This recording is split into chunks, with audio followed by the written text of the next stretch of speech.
warahmatullahi wabarakatuh. Alamin wa bihi nasta'in ala umuri dunya waddin.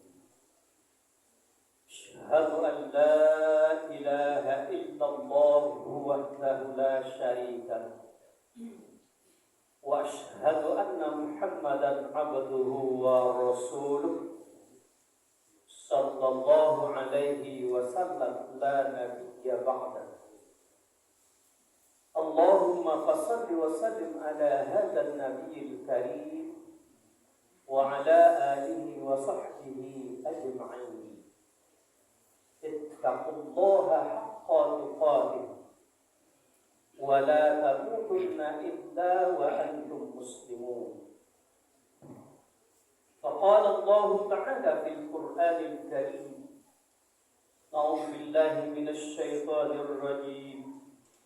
Bismillahirrahmanirrahim. Ya'lamu annama al-hayatud dunya la'ibun wa lahwun wa zinatun wa tafakkurun bainakum wat-takatsur fil amwali wal awlad. Kamathali ghaythin a'jaba al-kuffara nabatuhu thumma yahiju fatarahu musfarran thumma yakunu hutaman.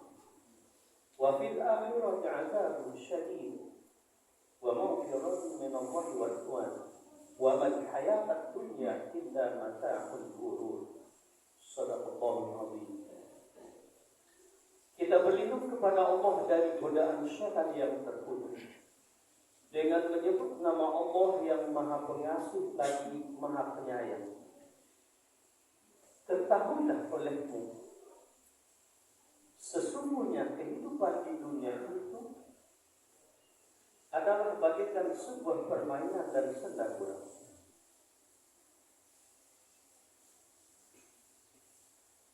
Seperti berbangga-bangga dan berlomba dengan banyaknya harta dan anak. Bagaikan seorang petani yang kagum dengan tumbuhannya yang menghijau, disiram oleh hujan. Kemudian tumbuhan yang mengagumkan itu, daunnya akan kuning dan akhirnya dia akan hancur. Di akhirat ada azab yang bersangatan dan ada ampunan Allah serta keridhaannya. Tiadalah kehidupan dunia itu melainkan kesenangan yang menimpa. Maha benar Allah dengan firman-Nya surah Al-Hadid ayat ke-20. Bapak-bapak, saudara-saudara jamaah Jumat tamu Allah yang berbahagia. Setelah kita memuja dan memuji Allah yang senantiasa berhak kita puja dan puji dalam segala kebesaran dan keagungannya, dibarengi dengan bersolawat untuk Rasulullah, keluarga dan para sahabat. Di awal khutbah ini khatib mengajak dirinya dan kita bersama untuk selalu meningkatkan iman dan takwa kita masing-masing dalam arti yang sebenar-benarnya bertakwa, melaksanakan segala apa yang diperintahkan oleh Allah dan Rasul-Nya, serta meninggalkan segala larangan-larangan.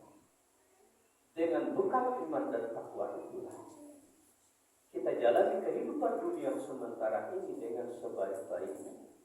Insya Allah akan kita dapatkan kebahagiaan di akhirat kelak yang abadi. Bapak-bapak, saudara-saudara jamaah Jumat Allah yang berbahagia. Berbicara kita masalah rezeki dari Allah, maka ada beberapa hal yang perlu kita pahami secara benar. Pertama, anugerah rezeki dari Allah itu, apapun makhluknya yang ada, itu sudah dijamin oleh Allah. Wa ma min dabbatin fil ardh illa 'ala Allahi rizquha. Apapun yang melata di permukaan bumi ini, Allah telah jamin rezekinya. Kemudian khusus manusia, untuk apa kita diberi rezeki dan nikmat oleh Allah? Seperti firman-Nya dalam surah Al-Qasas ayat 70, utamanya adalah untuk kehidupan akhirat di samping untuk kehidupan dunia. Wabtaghi fima ataka Allah darul akhirah wa la tansa nasibaka minad dunya wa ahsin kama ahsanallahu ilaik. Carilah kebahagiaan kampung akhiratmu dengan apa yang telah dianugerahkan Allah kepadamu. Namun jangan lupakan bahagia hidupmu di dunia dan berbuat baiklah kamu seperti Allah telah berbuat baik atas dirimu. Bapak-bapak, saudara-saudara jamaah Jumat tamu umum yang berbahagia, seperti apa pandangan Allah dengan harta yang harus kita pahami? Di ujung ayat surah Al-Hadid ayat ke-20 tadi, wa man hayatud dunya illa mata'ul ghurur. Tiadalah kehidupan di dunia ini yang selalu kita kejar dan kita buru.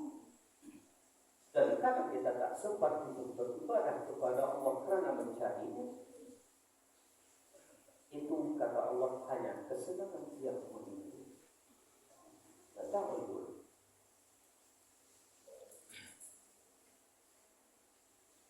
Di dalam Al-Kahfi ayat 46, innama amwalukum wa auladukum al-mal wal banun zinatul hayatid dunya. Harta dan anak itu hanya perhiasan hidup di dunia, tidak lain. Dalam ayat yang lain ada lagi, innama amwalukum wa auladukum fitnah. Sesungguhnya harta dan anak itu adalah ujian. Sesungguhnya betapa entengnya, betapa ringannya harusnya pandangan kita terhadap rezeki yang selalu kita buru dan kejar. Dan kalau telah dapat, terkadang kita tak mau mengeluarkan untuk ibadah. Bapak-bapak, saudara-saudara jemaah Jumat tamu Allah yang berbahagia. Karena kita orang beriman, Allah telah tegaskan bahwa rezeki yang diberikan kepada kita adalah untuk beribadah kepada-Nya, untuk kehidupan akhirat yang utama dengan tidak mengabaikan kehidupan dunia. Sekarang, seperti apakah anggapan dan perbuatan kita masing-masing terhadap rezeki yang diberikan oleh Allah Subhanahu wa Ta'ala? Berbeda masing-masing kita, dan kadang tidak seharusnya seperti itu. Nah, oleh sebab itu di atas rezeki yang diberikan Allah kepada kita, banyak tuntutan yang harus kita berikan. Akhirnya salat wajib zakat, dirikan salat, tunaikan zakat. Apabila harta sampai satu nisab, wajib hukumnya menunaikan zakat. Nah, kalau kita tak sanggup berzakat, wamimma razaqnahum, infakkan sebagai rezeki yang telah diberikan Allah kepada kita. Nah, kemudian yang lain, beberapa hari lagi kita akan datang sampai kita akan sampai kepada hari raya Idul Fitri. Maka pada saat itu kita dituntut pada hari Nahar dan 3 hari Tasyrik untuk menyembelih hewan kurban. Masih banyak persepsi kita yang salah tentang kurban.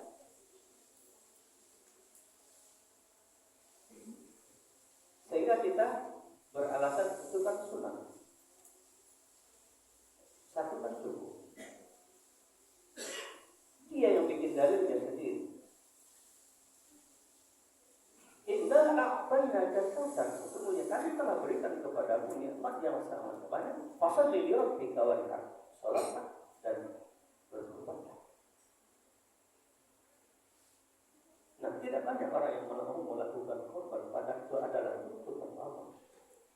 Apa contoh dari Rasul kepada kita untuk berkorban? Semenjak perintah kurban itu turun, Rasul tak pernah absen untuk menyembelih korban setiap hari raya Idul Adha.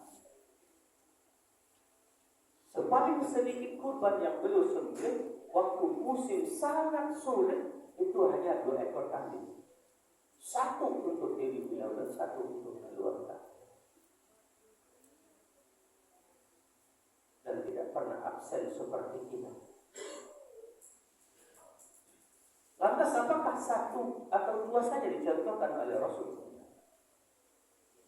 Satu ketika beliau pernah berkorban 100 ekor unta. Beliau sembelih sendiri 60 ekor dan 40 dibantu oleh Ali bin Abi Thalib. Artinya apa? 1 itu adalah minimal kita berkorban atas tuntutan harta yang kita terima dari Allah. Inilah diantara ibadah sunnah yang ada ancamannya. Mau wajada sa'atan falam yudhaf fala yuqrabanna musallana. Jika kamu sanggup berkorban tapi kamu tak lakukan, maka jangan hampiri tempat sholat kami. Artinya kita sudah dibisikan oleh Rasulullah sebagai itu. Nah, oleh sebab itu rasanya untuk mencari keridhaan Allah. Sebab nanti di akhirat dalam ayat yang kita bacakan, wa maghfiratun min Allah wa ridwan. Di akhirat itu ada ampunan Allah dan keridhaannya.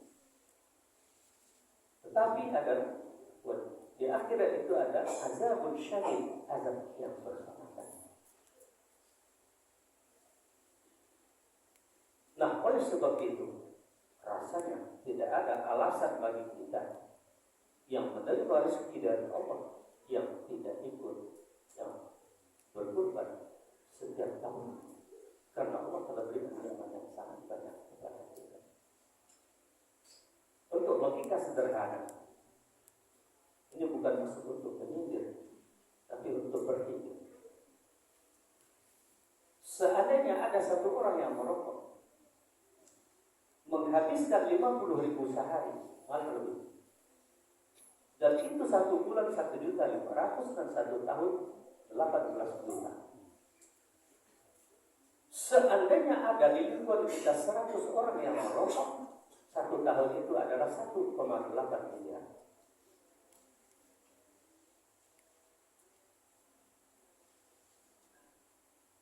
Kalau ada 200 itu 3,6 miliar. Nah, korban di lingkungan kita berapa ekor sapi? Ini logika berpikir saya.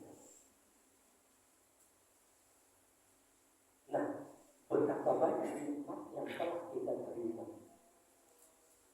Terkadang kita akan pergunakan menurut apa yang diinginkan oleh Allah. Padahal kita adalah orang yang sholat. Nah, apa artinya sholat dan mulainya kita kepada Allah? Kalau kita tak mau melakukan apa yang diperintahkan. Nah, oleh sebab itu, mari kita lakukan tuntutan Allah, terutama atas rezeki yang kita terima.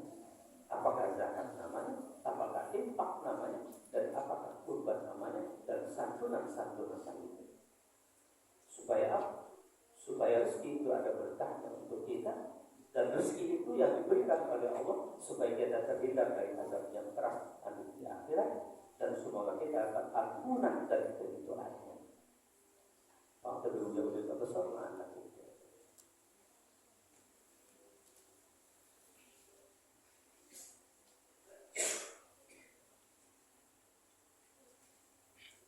Alhamdulillahirabbil alamin, nahmaduhu wa nasta'inuhu wa nastaghfiruhu wa na'udzu billahi min shururi anfusina wa min sayyiati a'malina.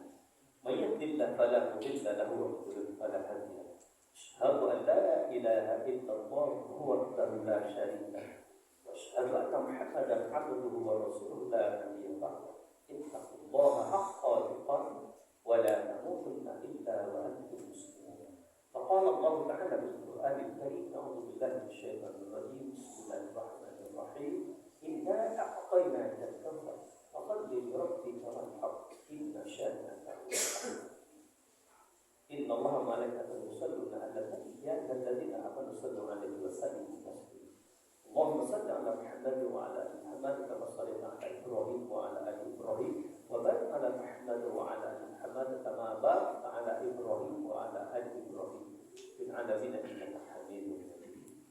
Allahumma ighfir lil muslimina wal muslimat wal mu'minina wal mu'minat al-ahya'i minhum اللهم اغفر لنا ذنوبنا ولوالدينا وارحمهما كما ربيانا صغارا. ربنا تقبل منا صلاتنا وقيامنا وركوعنا وسجودنا ودعاءنا وكل جميع عبادتنا يا ارحم الراحمين. اللهم ارنا الحق حقا وارزقنا اتباعه وارنا الباطل باطلا وارزقنا اجتنابه. ربنا لا تؤاخذنا ان نسينا او اخطانا. ربنا ولا تحمل علينا اسرا كما حملته على الذين من قبلنا. ربنا ولا تحملنا ما لا طاقة لنا به واعف عنا واغفر لنا وارحمنا أنت مولانا فانصرنا على القوم الكافرين. ربنا ظلمنا أنفسنا وإن لم تغفر لنا وترحمنا لنكونن من الخاسرين. ربنا آتنا في الدنيا حسنة وفي الآخرة حسنة وقنا عذاب النار. عباد الله إن الله يأمر بالعدل والإحسان وإيتاء ذي القربى وينهى عن الفحشاء والمنكر والبغي يعظكم لعلكم تذكرون. ولا ذكر الله أكبر.